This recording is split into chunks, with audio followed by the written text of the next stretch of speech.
আমার সাথে যদি বসতে চায় তাহলে আমি বসতে রাজি। তারা যদি এখনও আসতে চায়, কথা বলতে চায়, আমি তাদের সাথে কথা বলতে চাই, তাদের কথা শুনতে চাই, তাদের দাবির কী কী বাকি আছে আমি এটা শুনতে চাই, এবং যেটা আমাদের সাধ্যমতো সেটা আমি পূরণ করতে চাই।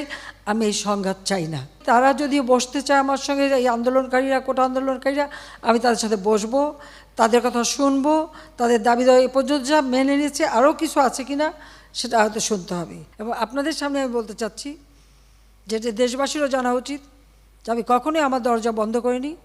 গণভবনের দরজা খোলা। যখনই এই আন্দোলনকারীরা কথা বলতে চায়, আলোচনা করে সমাধান করতে চায়, আমি তাদের সাথে নিজেই বসতে রাজি। আমি আবারও বলছি যে আন্দোলনকারীরা যদি আলোচনা করতে চায়, আমি এখনও রাজি। যে কোনো সময় তারা আসতে পারে, আলোচনা করতে পারে, দরকার হলে তাদের গার্জিয়ানদের নিয়েও আসতে পারে। সার্বজনীন পেনশন স্কিম, এটা কিন্তু 2008-এর নির্বাচনী স্তরে আমাদের ছিল যে আমরা এটা করব। আমরা বহু সময় নিয়ে এটা অনেক চিন্তাভাবনা করে সার্বজনীন পেনশন স্কিমটা আমরা চালু করেছি, এবং সেখানে কিন্তু বিভিন্ন শ্রেণীর মানুষের জন্য বিভিন্নভাবে সুবিধা আমরা দিয়েছি।